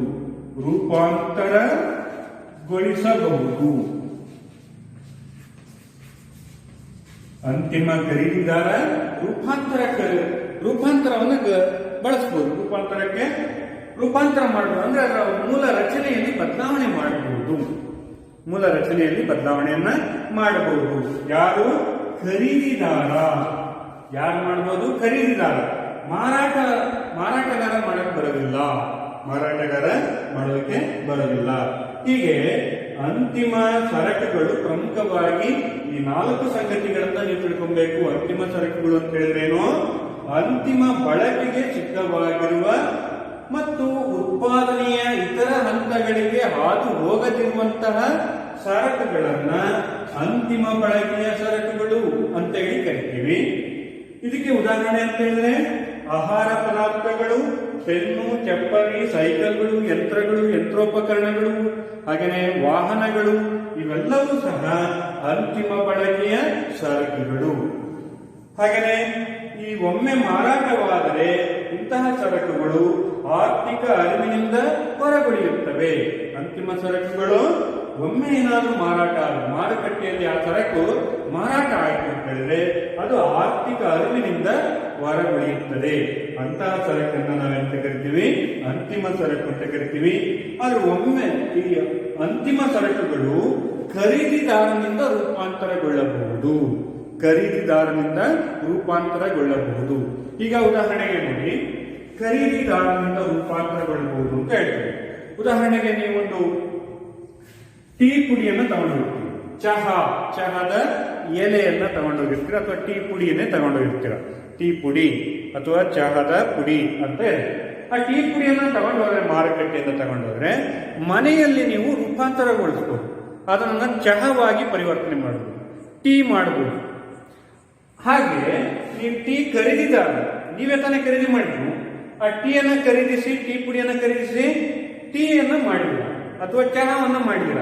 ಅಂದ್ರೆ ಟೀ ಪುಡಿ ಚಹವಾಗಿ ಪರಿವರ್ತನೆ ಆಯಿತು. ಇದನ್ನೇ ನಾವು ಹೇಳ್ತಾ ಇದ್ರು, ಖರೀದಿದಾರ ಸರಕನ್ನ ರೂಪಾಂತರಗೊಳಿಸಬಹುದು. ಹಾಗೆ ಅಡಿಗೆ ಮನೆಯನ್ನ ಪ್ರವೇಶಿಸುವಂತಹ ಪ್ರತಿಯೊಂದು ಸರಕುಗಳು ಸಹ ರೂಪಾಂತರಗೊಳ್ಳುತ್ತವೆ. ನಿಮ್ಮ ಅಡಿಗೆ ಮನೆಗೆ ಪ್ರವೇಶಿಸುವಂತಹ ಆಹಾರ ವಸ್ತುಗಳು ಯಾವುದೇ ಆಗಿರ್ಬೋದು. ಉದಾಹರಣೆಗೆ ಅಕ್ಕಿ, ಗೋಧಿ, ಸಕ್ಕರೆ, ಹಾಗೆಯೇ ಎಣ್ಣೆ ಅಂತ ಹೇಳಿದ್ರೆ ಒಳ್ಳೆಣ್ಣೆ, ಗೊತ್ತಾಯ್ತಾ? ಎಣ್ಣೆ ಈ ರೀತಿಯಾಗಿರ್ತಕ್ಕಂಥದ್ದು ಇಂತಹ ವಸ್ತುಗಳು ರೂಪಾಂತರಗೊಳ್ಬಹುದು. ಅವನು ಹಾಗೆ ಸೇವಿಸೋಕೆ ಬರೋದಿಲ್ಲ, ಅಕ್ಕಿಯನ್ನು ಹಾಗೆ ತಿನ್ನಕ್ ಬರೋದಿಲ್ಲ, ಅನ್ನ ಮಾಡಬೇಕು ಅಂತ ಹೇಳಿದ್ರೆ ಅದೇನಾಯ್ತು, ರೂಪಾಂತರ ಹೊಂದುತ್ತದೆ. ಅಂದ್ರೆ ಈ ಅನ್ನ ಮಾಡಿದ್ದನ್ನ ಮಾರಾಟ ಮಾಡಕ್ ಬರೋದಿಲ್ಲ. ಮಾರಾಟ ಮಾಡಿದ್ರೆ ಅದು ಅಂತಿಮ ಬಳಕೆಯ ಸರಕಾಗೋದಿಲ್ಲ. ಯಾವ ವಸ್ತುವನ್ನ ನಾವು ರೂಪಾಂತರ ಮಾಡಿ ನಾವೇ ಅನುಭವಿಸ್ತೀವೋ ಅಂತಹ ಸರಕುಗಳನ್ನು ನಾವೇನಂತ ಕರಿತೀವಿ, ಅಂತಿಮ ಬಳಕೆಯ ಸರಕುಗಳು ಅಂತೇಳಿ ಕರಿತೀವಿ. ಈಗ ಇದನ್ನೇ ಉದಾಹರಣೆ ತಗೊಂಡು, ನೀವು ಮನೆಗೆ ಟೀ ಪುಡಿ ತಗೊಂಡೋಗಿ ಮನೆಯಲ್ಲಿ ಟೀ ಮಾಡ್ಕೊಂಡು ಕುಡಿದ್ರೆ ಅದು ಅಂತಿಮ ಬಳಕೆಯ ಸರಕು. ಅದೇ ಹೋಟೆಲ್ನನು ಟೀ ಪುಡಿಯನ್ನು ತಗೊಂಡೋಗಿ ಟೀ ಮಾಡಿ ಮಾರಾಟ ಮಾಡಿದ್ರೆ ಅಲ್ಲಿ ಟೀ ಪುಡಿ ಎಂತ ಸರಕಾಗುತ್ತಲ್ಲಿ, ಮಧ್ಯಂತರ ಸರಕಾಗುತ್ತದೆ. ಟೀ ಅಂತಕ್ಕಂಥದ್ದು ಏನಾಗುತ್ತದೋ ಅಂತಿಮ ಬಳಕೆಯ ಸರಕಾಗುತ್ತದೆ. ಹಾಗೇನೆ ಅಕ್ಕಿ ತಗೊಂಡೋಗಿ ಅಥವಾ ಅಕ್ಕಿ ಹಿಟ್ಟನ್ನು ತಗೊಂಡೋಗಿ ಅಥವಾ ಅಕ್ಕಿಯನ್ನು ತಗೊಂಡೋಗಿ ದೋಸೆ ಮಾಡ್ದ ಅಂತ ಇಟ್ಕೊಳ್ರಿ ಹೋಟೆಲ್. ಅಕ್ಕಿ ಅವಾಗ ಎಂತ ಸರಕಾಗುತ್ತೆ, ಹೋಟೆಲ್ನಲ್ಲಿ ಮಧ್ಯಂತರ ಸರಕಾಗುತ್ತದೆ. ದೋಸೆ ಎಂತ ಸರಕಾಗುತ್ತದೆ, ಅಂತಿಮ ಬಳಕೆಯ ಸರಕಾಗುತ್ತದೆ. ಹೀಗೆ ಅದೇ ದೋಸೆಯನ್ನು ನಾವು ಮನೆಯಲ್ಲಿ ಮಾಡ್ಕೊಂಡು ತಿಂದ್ರೆ ಅದೆಂತ ಸರಕಾಗುತ್ತದೆ, ಅಕ್ಕಿ ಅವಾಗ ಅಂತಿಮ ಸರಕಾಗುತ್ತದೆ. ಅದೇ ಅಕ್ಕಿಯನ್ನು ಹೋಟೆಲ್ನಲ್ಲಿ ಹೋಗಿ ಅನ್ನ ಮಾಡಿ ಮಾರಾಟ ಮಾಡಿದ ಅಂತ ಹೇಳಿದ್ರೆ ಆಗ ಅನ್ನ ಅಂತಿಮ ಸರಕಾಗುತ್ತದೆ, ಅಕ್ಕಿ ಎಂತ ಸರಕಾಗುತ್ತದೆ, ಮಧ್ಯಂತರ ಸರಕಾಗುತ್ತದೆ. ಹೀಗೆ ಇಲ್ಲಿ ಅಂತಿಮ ಸರಕುಗಳು ಅಂತ ಹೇಳಿದ್ರೆ ಯಾವುದು, ಅಂತಿಮ ಬಳಕೆಗೆ ಸಿದ್ಧವಾಗಿರುವ ಮತ್ತು ಉತ್ಪಾದನೆಯ ಇತರೆ ಹಂತಗಳಿಗೆ ರೂಪಾಂತರಗೊಳ್ಳದಿರುವಂತಹ ಸರಕನ್ನ ನಾವು ಅಂತಿಮ ಬಳಕೆಯ ಸರಕು ಅಂತ ಹೇಳಿ ಕರಿತೀವಿ. ಈಗ ನಿಮಗೆ ಅಂತಿಮ ಬಳಕೆಯ ಸರಕು ಅಂದ್ರೇನು ಅಂತ ಹೇಳಿ ಒಂದು 4 ಅಂಕದ ಪ್ರಶ್ನೆ ಇದೆ. ಏನು, ಅಂತಿಮ ಸರಕು ಪರಿಕಲ್ಪನೆಯನ್ನು ಕುರಿತು ಒಂದು ಲಘು ಟಿಪ್ಪಣಿ ಬರೆಯಿರಿ. ಅಂತಿಮ ಸರಕು ಪರಿಕಲ್ಪನೆಯನ್ನು ಕುರಿತು ಒಂದು ಲಘು ಟಿಪ್ಪಣಿ ಬರೆಯಿರಿ. ಒಂದು 4 ಅಂಕದ ಪ್ರಶ್ನೆ ಕೇಳ್ತಾರೆ. ಆಗ ನೀವು ಈ 4 ಪಾಯಿಂಟ್ಗಳನ್ನ ಚೆನ್ನಾಗಿ ತಿಳ್ಕೊಂಡಿರ್ಬೇಕು. ಮತ್ತು ಇಲ್ಲಿ ಲಾಸ್ಟ್ ಪಾಯಿಂಟ್ ಇದೆಯಲ್ಲ, ಖರೀದಿದಾರ ರೂಪಾಂತರಗೊಳಿಸಬಹುದು. ಅಂತಿಮ ಸರಕನ್ನ ಖರೀದಿದಾರ ರೂಪಾಂತರಗೊಳಿಸಬಹುದು ಅನ್ನೋದಕ್ಕೆ ಉದಾಹರಣೆ ಕೊಡಬೇಕು. ನಾವು ಅಡಿಗೆ ಮನೆಗೆ ಪ್ರವೇಶಿಸಿದಂತ ಸರಕುಗಳು, ನಮ್ಮ ಅಡಿಗೆ ಮನೆಗೆ ಪ್ರವೇಶಿಸಿದಂತ ಸರಕುಗಳು ಅಂತಿಮ ಸರಕುಗಳಾಗಿರ್ತವೆ. ಉದಾಹರಣೆಗೆ ಅಕ್ಕಿ ಆಗಿರ್ಬೋದು, ಟೀ ಆಗಿರ್ಬೋದು, ಅಥವಾ ಸಕ್ಕರೆ, ಗೋಧಿ ಇವೆಲ್ಲವೂ ಸಹ ಎಂತ ಸರಕಾಗಿರ್ತವೆ, ಅಂತಿಮ ಸರಕುಗಳಾಗಿರ್ತವೆ. ಇದೇ ಸರಕುಗಳು ಹೋಟೆಲ್ಗೆ ಪ್ರವೇಶಿಸಿದರೆ ಆಗ ಅವು ಮಧ್ಯಂತರ ಸರಕುಗಳಾಗಿರ್ತವೆ ಅನ್ನೋದನ್ನ ಉದಾಹರಣೆ ಸಮೇತ ನೀವು ಬರೀಬೇಕು. ಈ 4 ಪಾಯಿಂಟ್ಗಳಿಗೆ ವಿವರಣೆಯನ್ನು ಸಹ ಕೊಡಬೇಕಾಗುತ್ತೆ. ಆಯ್ತಾ?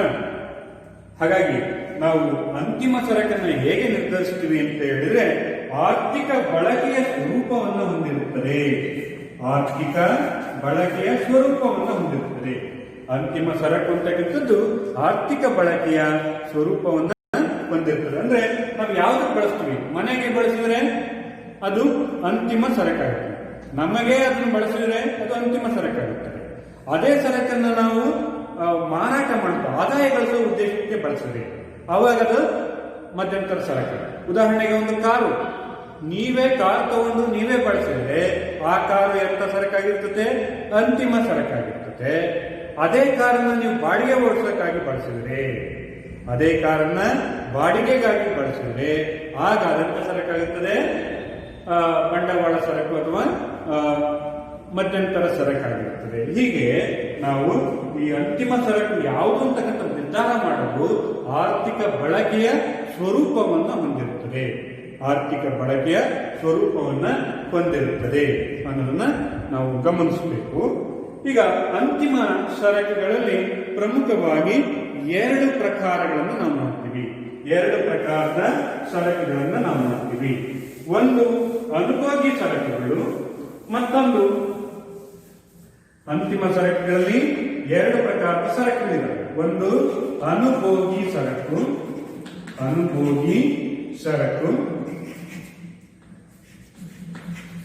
ಹಾಗೆಯೇ ಎರಡನೇದಾಗಿರ್ತಕ್ಕಂಥದ್ದು ಬಂಡವಾಳ ಸರಕು.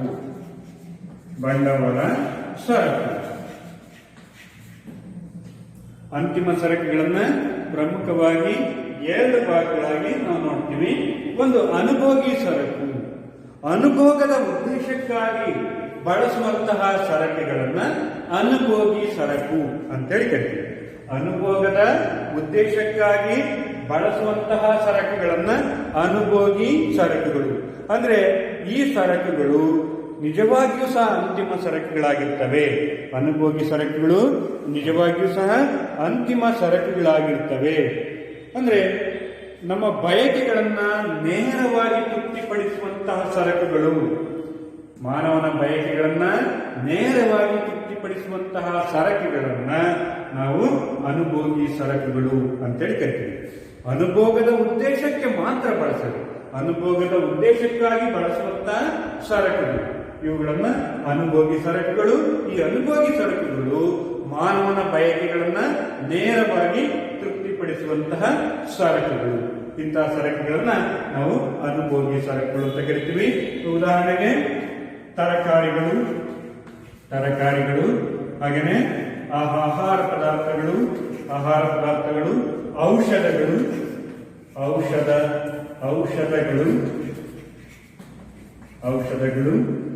ಹಾಗೆಯೇ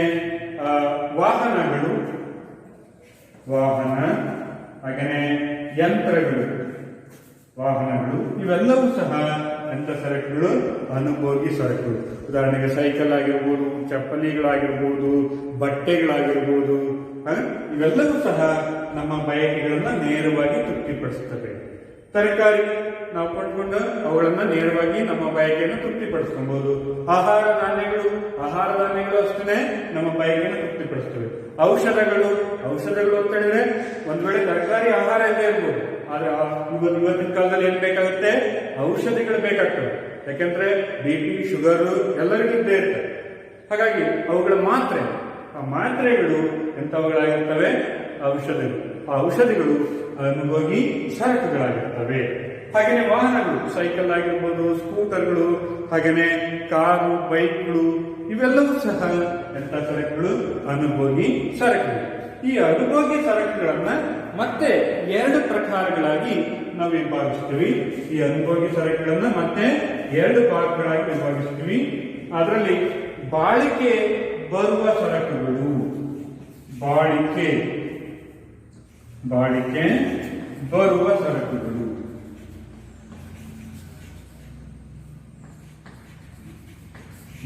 ಬರುವ ಸರಕುಗಳು, ಹಾಗೆಯೇ ಮತ್ತೊಂದಾಗಿರ್ತಕ್ಕಂಥದ್ದು ಬಾಳಿಕೆ ಬಾರದ ಸರಕುಗಳು, ನಾನ್ ಡ್ಯೂರೇಬಲ್ ಗೂಡ್ಸ್ ಅಂತ. ಬಾಳಿಕೆ ಬಾರದಿರುವ ಸರಕುಗಳು, ಬಾಳಿಕೆ ಬರುವ ಸರಕುಗಳು, ಮತ್ತೊಂದು ಬಾಳಿಕೆ ಬಾರದಿರುವ ಸರಕುಗಳು. ಬಾಳಿಕೆ ಬರುವಂತ ಡ್ಯೂರೇಬಲ್ ಗೂಡ್ಸ್, ಹೆಚ್ಚು ಕಾಲ ಬಳಸಬಹುದಾಗಿರ್ತಕ್ಕಂಥ ಸರಕುಗಳು. ದೀರ್ಘಾವಧಿಗಾಗಿ ಬಳಸುವಂತಹ ಸರಕುಗಳು. ಅನುಭೋಗದ ಉದ್ದೇಶಕ್ಕಾಗಿ ದೀರ್ಘಾವಧಿಯವರೆಗೆ ಬಳಸಬಹುದಾಗಿರ್ತಕ್ಕಂಥ ಸರಕುಗಳನ್ನ ನಾವು ಬಾಳಿಕೆ ಬರುವ ಸರಕುಗಳು ಅಂತೇಳಿ ಕರಿತೀವಿ.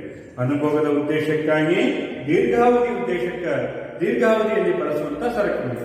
ಉದಾಹರಣೆಗೆ ವಾಹನಗಳು. ಈ ವಾಹನ ಅಂತ ಹೇಳಿದ್ರೆ ಸೈಕಲ್, ಕಾರು, ಹಾಗೆಯೇ ಬೈಕ್ಗಳು, ಇವುಗಳನ್ನ ನಾವು 1 ವರ್ಷ, 2 ವರ್ಷ, 3 ವರ್ಷ, ಹೀಗೆ ಒಂದು 5-6 ವರ್ಷ, 10 ವರ್ಷಗಳ ಕಾಲ ನಿರಂತರವಾಗಿ ಆ ಸರಕುಗಳನ್ನ ಬಳಸ್ತಾ ಇದ್ರೆ ಅವುಗಳನ್ನ ಬಾಳಿಕೆ ಬರುವ ಸರಕುಗಳು. ಹಾಗೆಯೇ ಒಂದು ಮೊಬೈಲ್ ತಗೊಳ್ತೀರಾ, ಆ ಮೊಬೈಲ್ ಎಂತ ಸರಕಾಗಿರ್ತದೆ? ಬಾಳಿಕೆ ಬರುವಂತಹ ಸರಕು. ಮೊಬೈಲ್ ಸಹ ಅನುಭೋಗಿ ಸರಕು, ಮೊಬೈಲ್ಗಳು ಸಹ ಅನುಭೋಗಿ ಸರಕು. ಯಾಕೆ ಅಂತ ಹೇಳಿದ್ರೆ ಆ ಮೊಬೈಲ್ಗಳು ನಮ್ಮ ಬಯಕೆಯನ್ನ ನೇರವಾಗಿ ತೃಪ್ತಿಪಡಿಸುತ್ತವೆ. ಹಾಗಾಗಿ ಈ ಸರಕುಗಳು ಬಾಳಿಕೆ ಬರುವಂತಹ ಸರಕುಗಳು. ದೀರ್ಘಕಾಲದವರೆಗೆ ಬಳಸಬಹುದಾಗಿರ್ತಕ್ಕಂತಹ ಅಂತಿಮ ಸರಕುಗಳನ್ನ ಬಾಳಿಕೆ ಬರುವ ಸರಕುಗಳು ಅಂತೇಳಿ ಕರಿತೀವಿ. ಇನ್ನು ಬಾಳಿಕೆ ಬಾರದಿರುವ ಸರಕುಗಳು ಅಂದ್ರೆ ಅಲ್ಪಾವಧಿ ಉದ್ದೇಶಕ್ಕಾಗಿ ಬಳಸಬಹುದಾಗಿರ್ತಕ್ಕಂತಹ ಸರಕುಗಳು. ಉದಾಹರಣೆಗೆ ಹಾಲು, ಹಣ್ಣುಗಳು, ಹೂವು, ಹಾಗೆಯೇ ಆಹಾರ, ತರಕಾರಿಗಳು, ಇವೆಲ್ಲವೂ ಸಹ ಬಾಳಿಕೆ ಬಾರದಿರುವ ಸರಕು.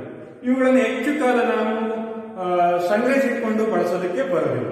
ಅವುಗಳನ್ನ ಬೇಗ ತಮ್ಮ ಮೌಲ್ಯವನ್ನು ಕಳ್ಕೊಂಡ್ಬಿಡ್ತವೆ. ಅಲ್ಪಾವಧಿಯಲ್ಲಿ ತಮ್ಮ ಮೌಲ್ಯಗಳನ್ನ ಕಳ್ಕೊಳ್ಳೋದ್ರಿಂದ ಇವುಗಳಂತಹ ಸರಕುಗಳನ್ನು ಅಂತ ಕರಿತೀವಿ ಬಾಳಿಕೆ ಬಾರದಿರುವ ಸರಕುಗಳು. ಬಾಳಿಕೆ ಬಾರದಿರುವ ಸರಕುಗಳು ಯಾವ್ಯಾವು? ಹಾಲು, ಹಣ್ಣು, ಹೂವು, ಆಹಾರ, ತರಕಾರಿಗಳು, ಹಾಗೆಯೇ ಮಾಂಸ, ಮೀನು, ಇವೆಲ್ಲವೂ ಸಹ ಬಾಳಿಕೆ ಬಾರದಿರುವ ಸರಕುಗಳು.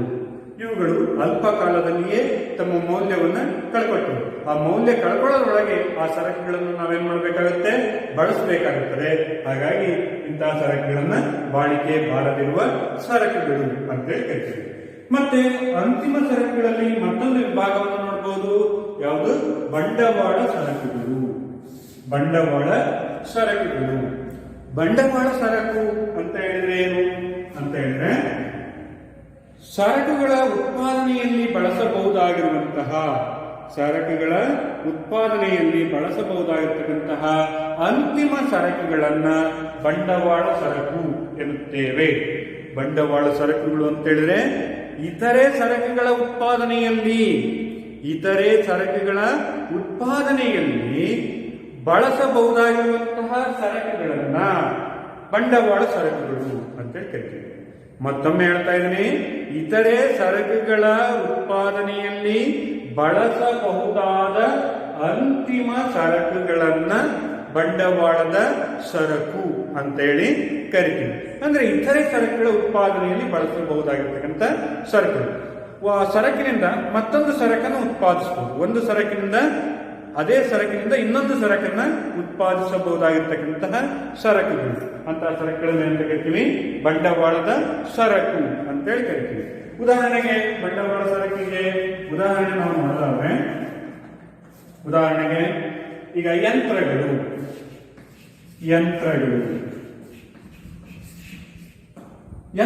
ಅಂತಕ್ಕಂಥದ್ದು ಬಂಡವಾಳ ಸರಕು. ಯಾಕೆ?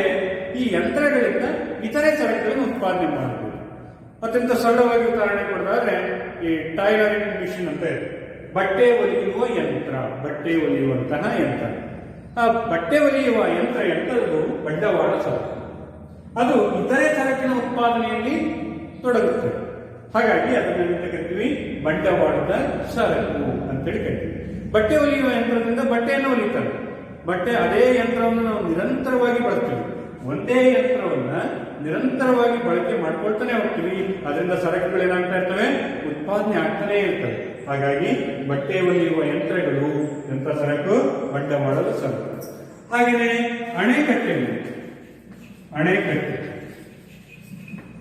ನಾವು ವರ್ಷವೊಂದೊಂದು ಅಣೆಕಟ್ಟೆಯನ್ನು ಕಟ್ಟಬೇಕು. ಒಂದು ಸಾರಿ ಅಣೆಕಟ್ಟೆಗಳನ್ನ ಕಟ್ಟಿ ನೀರನ್ನು ಸಂಗ್ರಹಿಸಿದ್ರೆ ಆ ನೀರು ಬರ್ತಾನೆ ಇರುತ್ತೆ. ಪ್ರತಿ ವರ್ಷ ಅಣೆಕಟ್ಟೆಗೆ ನೀರು ತುಂಬಿಕೊಳ್ತಾ ಇರುತ್ತೆ. ಆ ನೀರನ್ನ ಕೃಷಿಗೆ, ಕೈಗಾರಿಕೆಗಳಿಗೆ, ಹಾಗೆಯೇ ಸಾರಿಗೆ ವ್ಯವಸ್ಥೆಗೆ, ಸಂಪರ್ಕ ಮಾಧ್ಯಮಗಳಿಗೆ, ವಿದ್ಯುತ್ ಶಕ್ತಿಯ ಉತ್ಪಾದನೆಗೆ, ಹೀಗೆ ವೈವಿಧ್ಯಮಯವಾಗಿರ್ತಕ್ಕಂಥ ಬಳಕೆಗೆ ಆ ನೀರನ್ನ ಬಳಸ್ತೀವಿ. ಹಾಗಾಗಿ ಇಲ್ಲಿ ಅಣೆಕಟ್ಟೆ ಅಂತಕ್ಕಂಥದ್ದು ಎಂತ ಸರಕು? ಬಂಡವಾಳ ಸರಕು. ಇದನ್ನ ಒಮ್ಮೆ ನಾವು ಈ ಸರಕನ್ನು ಉತ್ಪಾದನೆ ಮಾಡಿದ್ರೆ ಈ ಸರಕಿನಿಂದ ಇತರೆ ಸರಕುಗಳನ್ನು ಉತ್ಪಾದನೆ ಮಾಡ್ತೀವಿ. ಯಾವುದದು? ಅಣೆಕಟ್ಟೆಯಲ್ಲಿರ್ತಕ್ಕಂಥ ನೀರಿನಿಂದ ಕೃಷಿ ಉತ್ಪಾದನೆ ಆಗ್ತದೆ, ಕೈಗಾರಿಕೆಗಳಲ್ಲಿ ಸರಕುಗಳು ಉತ್ಪಾದನೆ ಆಗ್ತವೆ, ಮೀನುಗಾರಿಕೆ ಉತ್ಪಾದನೆ ಆಗುತ್ತೆ, ರಸ್ತೆಗಳು ಮತ್ತು ಸಾರಿಗೆ ಸಂಪರ್ಕಗಳು ಅಭಿವೃದ್ಧಿ ಹೊಂದುತ್ತವೆ, ವಿದ್ಯುತ್ ಶಕ್ತಿಯ ಉತ್ಪಾದನೆ ಆಗ್ತದೆ, ಕುಡಿಯೋದಕ್ಕೆ ನೀರು ಪೂರೈಕೆ ಆಗುತ್ತದೆ. ಹೀಗೆ ವಿವಿಧ ಉದ್ದೇಶಗಳಿಗಾಗಿ ಅಣೆಕಟ್ಟೆಯಲ್ಲಿರ್ತಕ್ಕಂಥ ನೀರನ್ನ ಬಳಸ್ಕೊಳ್ತೀವಿ. ಹಾಗಾಗಿ ಅಣೆಕಟ್ಟೆಗಳು ಸಹಾಯಕ ಸರಕು ಬಂಡವಾಳದ ಸರಕಾಗಿದೆ. ಆನಂತರ ಬಂಡವಾಳ ಸರಕಿಗೆ ಮತ್ತೊಂದು ಉದಾಹರಣೆ ಕೊಡಬಹುದು ಅಂತ ಹೇಳಿದ್ರೆ, ವಾಹನಗಳು ಬೈಕು, ಕಾರು, ಹಾಗೆಯೇ ಮೊಪೆಡ್ಗಳು, ನಿಮ್ಮ ಯಾವುದು ಆಪೆ ಆಟೋಗಳು, ಹಾಗೆಯೇ ಲಾರಿಗಳು, ಬಸ್ಸು, ಟ್ರೈನ್ಗಳು, ಇವೆಲ್ಲವೂ ಸಹ ಎಂಥ ಸರಕುಗಳು? ಬಂಡವಾಳದ ಸರಕು. ಇವುಗಳಿಂದ ಮತ್ತೆ ಇತರೆ ಸರಕುಗಳನ್ನು ನಾವೇನ್ ಮಾಡಬಹುದು? ಉತ್ಪಾದನೆ ಮಾಡಬಹುದು. ಯಂತ್ರಗಳು, ಯಂತ್ರೋಪಕರಣಗಳು, ಅಣೆಕಟ್ಟೆಗಳು, ರಸ್ತೆಗಳು, ವಾಹನಗಳು, ಇವೆಲ್ಲವೂ ಸಹ ಬಂಡವಾಳದ ಸರಕುಗಳು. ಬಂಡವಾಳದ ಸರಕುಗಳು ಅಂತ ಹೇಳಿದ್ರೆ ಇತರೆ ಸರಕುಗಳ ಉತ್ಪಾದನೆಯಲ್ಲಿ ಬಳಸುವಂತಹ ಅಂತಿಮ ಸರಕುಗಳನ್ನ ಬಂಡವಾಳದ ಸರಕುಗಳು ಅಂತೇಳಿ ಕರಿತೀವಿ. ಹೀಗೆ ನಾವು ಅಂತಿಮ ಸರಕಿನಲ್ಲಿ ಪ್ರಮುಖವಾಗಿ ಎರಡು ಭಾಗಗಳನ್ನು ನೋಡ್ತೀವಿ. ಒಂದು ಅನುಭೋಗಿ ಸರಕುಗಳು, ಎರಡು ಬಂಡವಾಳದ ಸರಕುಗಳು. ಈ ಅನುಭೋಗಿ ಸರಕಿನಲ್ಲಿ ಮತ್ತೆ ಎರಡು ಭಾಗಗಳಾಗಿ ಮಾಡ್ತೀವಿ. ಒಂದು ಬಾಳಿಕೆ ಬರುವ ಸರಕುಗಳು, ಮತ್ತೊಂದು ಬಾಳಿಕೆ ಬಾರದಿರುವ ಸರಕುಗಳು.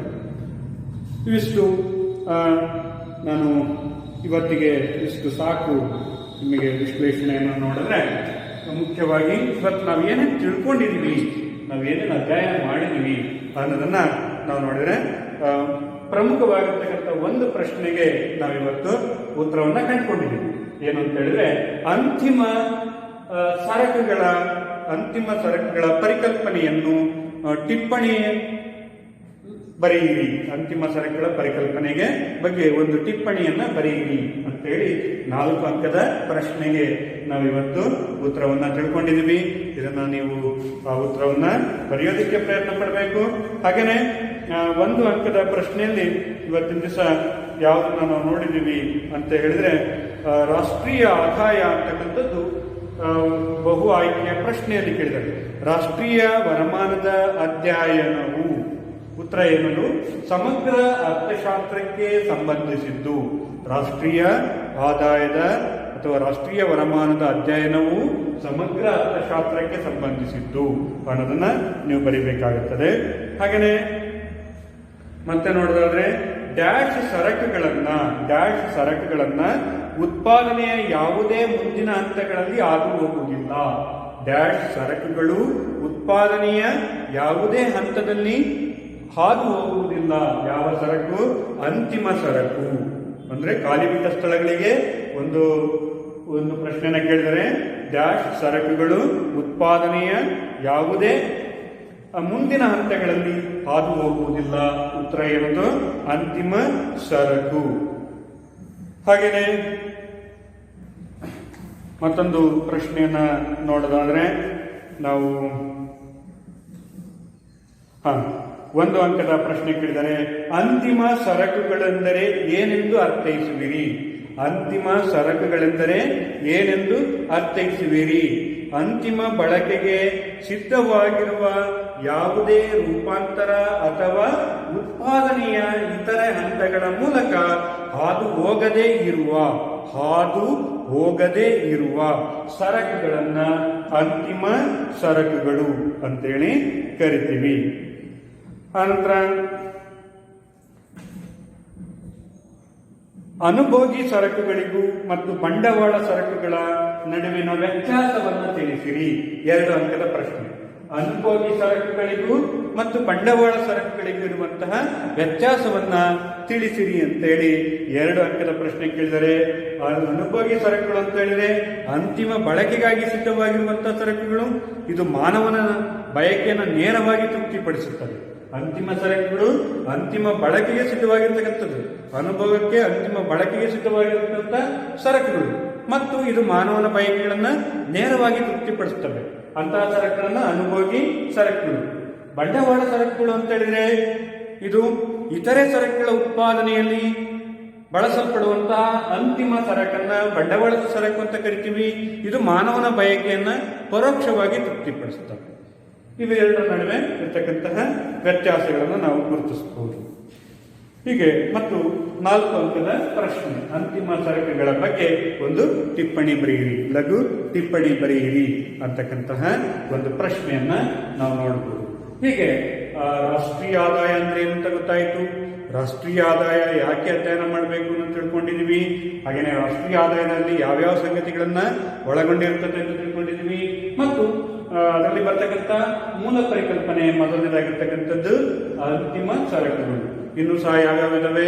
ಮಧ್ಯಂತರ ಸರಕು, ದಾಸ್ತಾನು, ಹರಿವು, ಸವಕಳಿ ವೆಚ್ಚ, ವರ್ಗಾವಣೆ ಸಂದಾಯಗಳು, ಹಾಗೆಯೇ ತಪಾಶೀಲ ಪಟ್ಟಿ.